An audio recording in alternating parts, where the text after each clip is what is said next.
Hay luces que iluminan, otras que ocultan, pero algunas recuerdan. Si alguna vez una lámpara ha parpadeado justo cuando pensabas en algo que jurabas haber olvidado, este episodio podría mirarte de vuelta. Bienvenidos a Hablemos de. Acomódate, deja que tus ojos se adapten a la penumbra y entra conmigo en una historia donde la luz no muestra lo que fue, sino lo que insiste en haber ocurrido. La lámpara no era especial, eso fue lo primero que pensó Lucía. Un modelo viejo, de pie, pantalla beige, ligeramente amarillenta, estaba en el departamento que había heredado de su tía Marta tras su muerte. Año 2019, en un tercer piso sin ascensor, en un barrio donde las noches eran demasiado silenciosas para estar tan cerca del centro. Lucía había decidido mudarse allí para ordenar su vida. Esa frase que no significa nada, pero lo significa todo. Tenía 32 años, un trabajo remoto como correctora de texto y una memoria irregular, lagunas pequeñas, justificables, o eso creía. La primera noche, mientras desempacaba, encendió la lámpara. Parpadeó. Un fallo eléctrico, pensó. El edificio era antiguo, pero en ese parpadeo, apenas un segundo, la pared frente a ella no estuvo vacía. Vio una escena. Un comedor iluminado por velas, risas y una mesa con platos desordenados. Había una mujer de espaldas muy parecida a ella, levantando una copa. Alguien dijo su nombre con cariño. Luego, nada. La pared volvió a ser pared. Lucía retrocedió un paso. Su corazón le latía rápido, más por desconcierto que por miedo. Estoy cansada, se dijo. Mucho estrés. Luego apagó la lámpara. Esa noche soñó con luces que se encendían y apagaban solas. Cada vez que lo hacían, alguien la miraba como si acabara de llegar tarde a algo importante. Los parpadeos se repitieron las noches siguientes, siempre breves, siempre silenciosos y siempre proyectando escenas que no reconocía, pero que le provocaban emociones precisas: nostalgia, vergüenza, culpa. Una discusión en una cocina que no recordaba. Una habitación de hospital con alguien tomando de la mano. Una risa infantil demasiado cercana.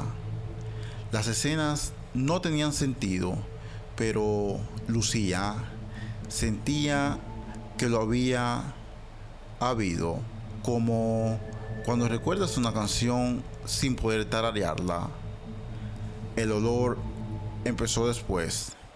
Cada vez que la lámpara parpadeaba, el aire se llenaba de un aroma tenue, polvo caliente, cable viejo y algo más. Un perfume suave, femenino, que le traía el rostro de alguien que no lograba enfocar. Tía Marta, susurró una noche.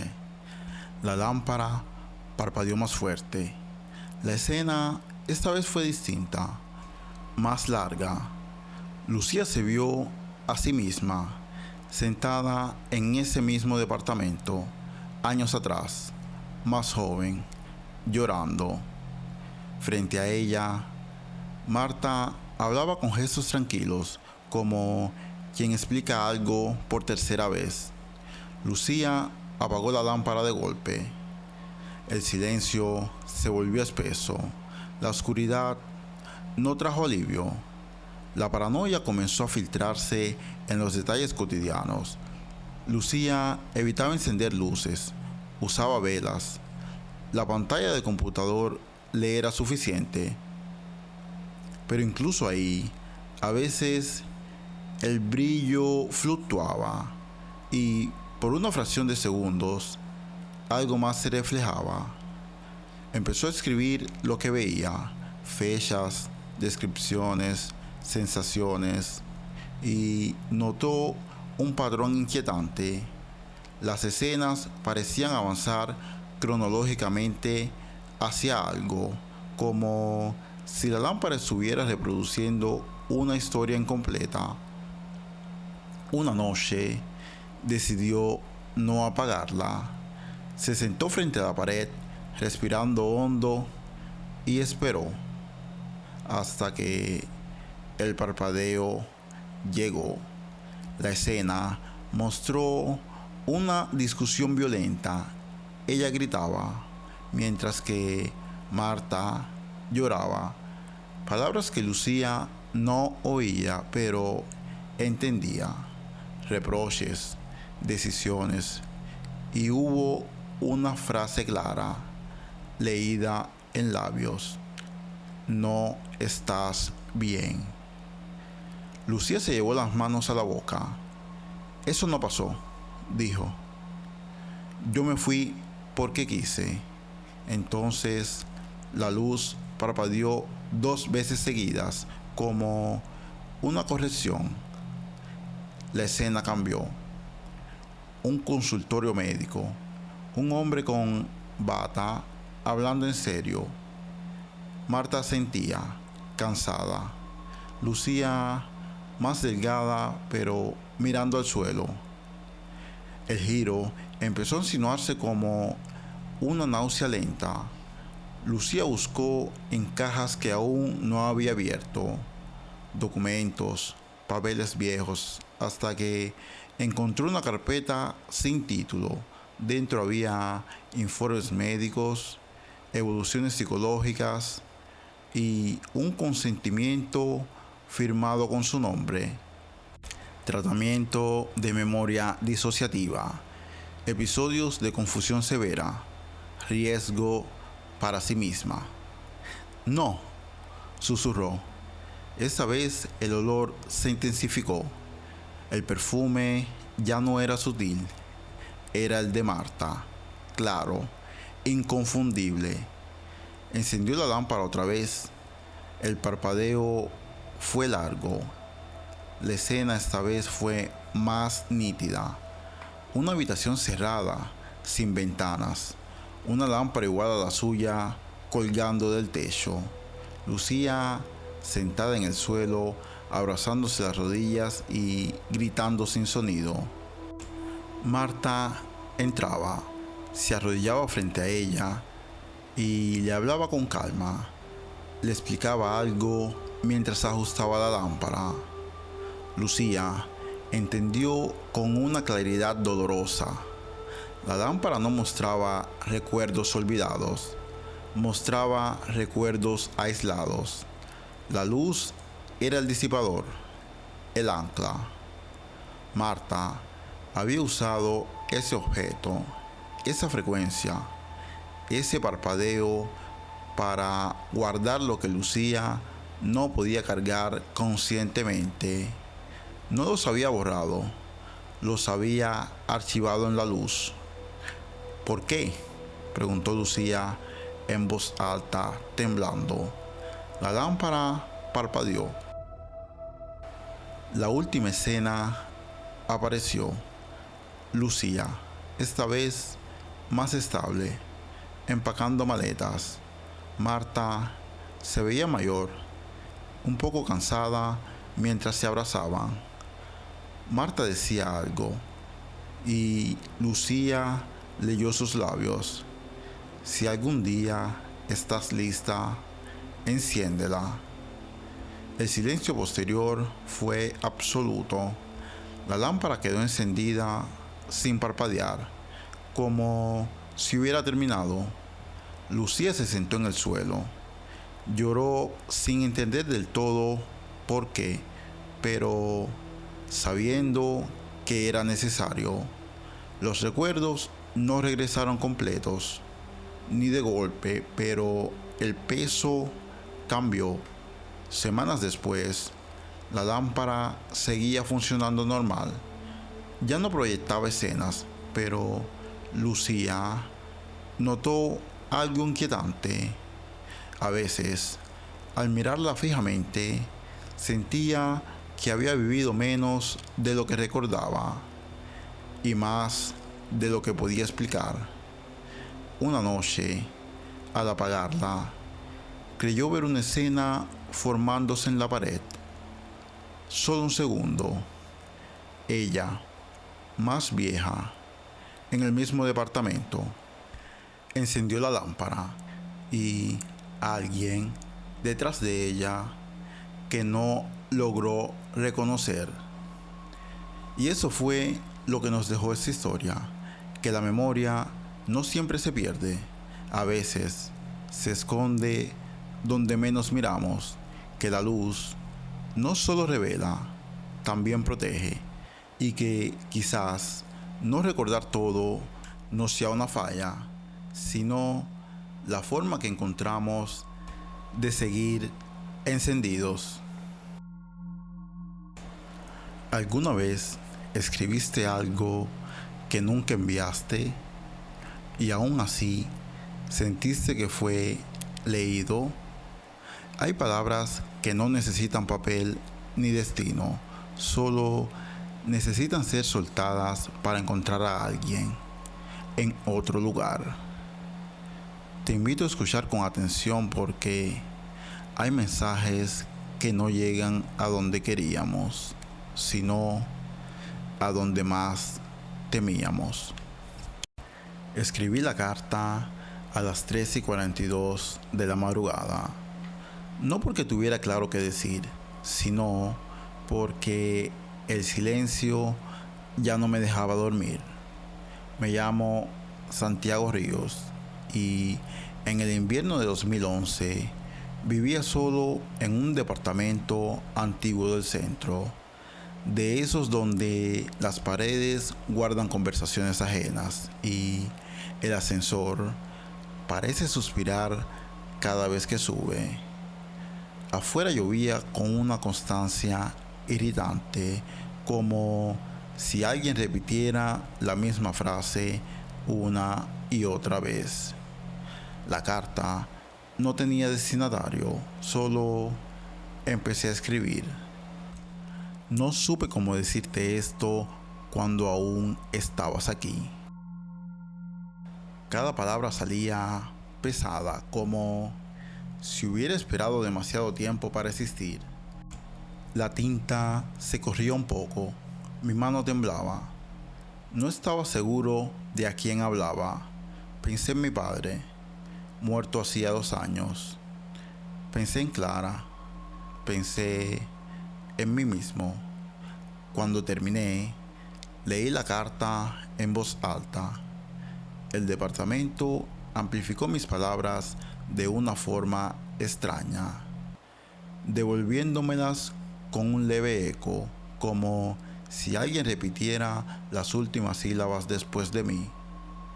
Doblé el papel, pero no tenía sobre. Me acerqué a la ventana.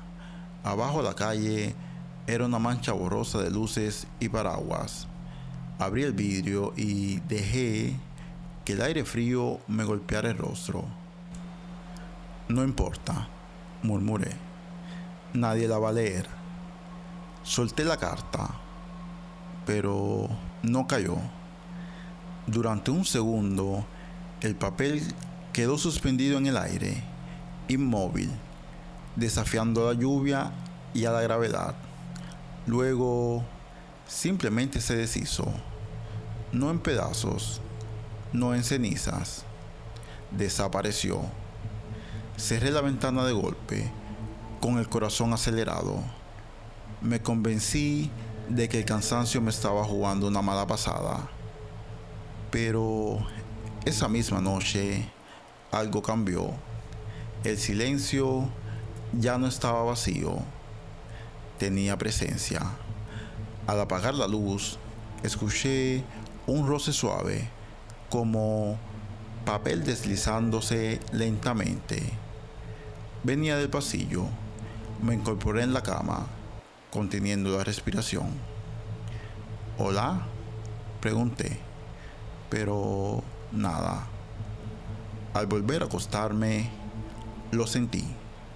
Una certeza incómoda, como cuando sabes que alguien está leyendo por encima de tu hombro. A la mañana siguiente, encontré una frase escrita en el espejo del baño, trazada con vapor, aunque el espejo estaba frío. Yo sí la recibí. Me quedé inmóvil. El reflejo me devolvió una versión de mí mismo que parecía no haber dormido en días. Esto no es gracioso, dije en voz alta.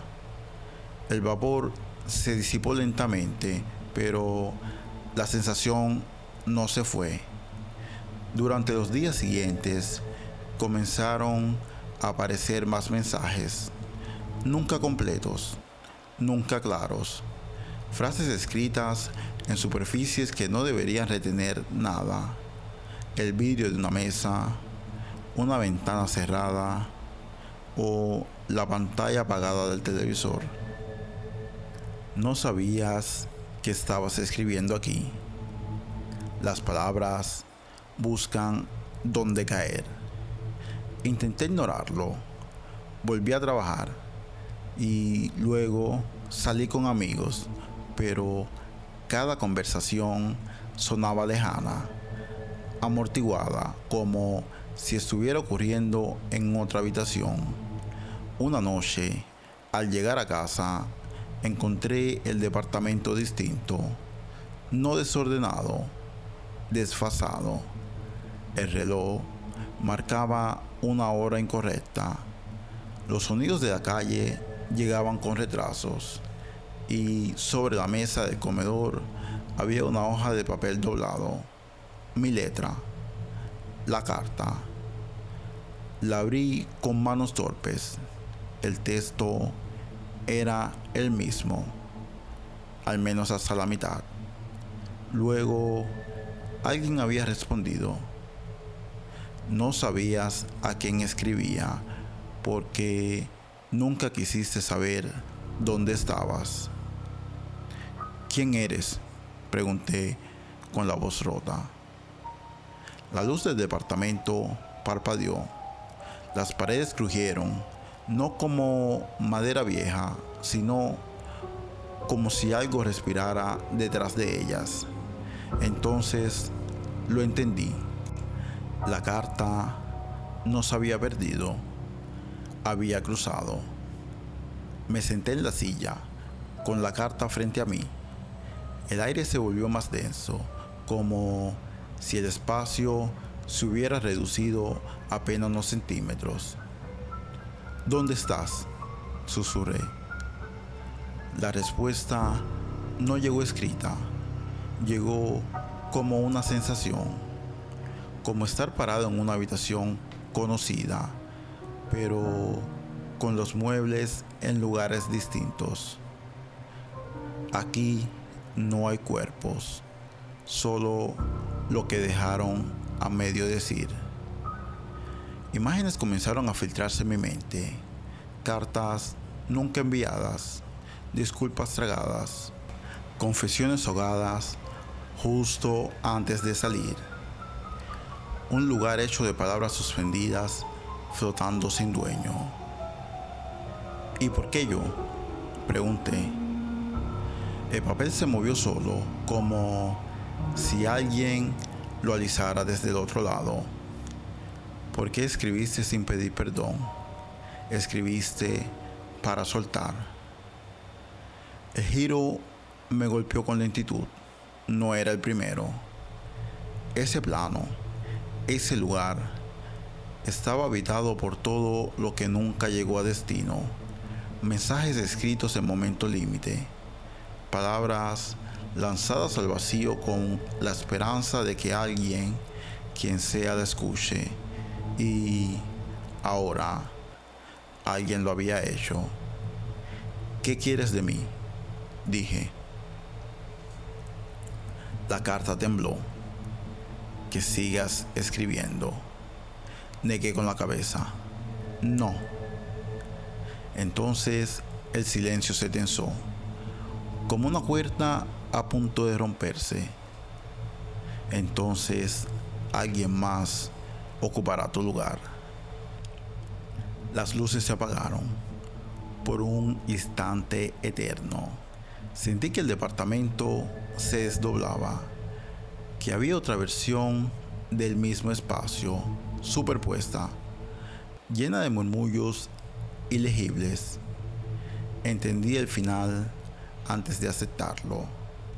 La carta no había sido leída por una persona, había sido leída por el lugar mismo donde van a parar las palabras que nadie quiso cargar.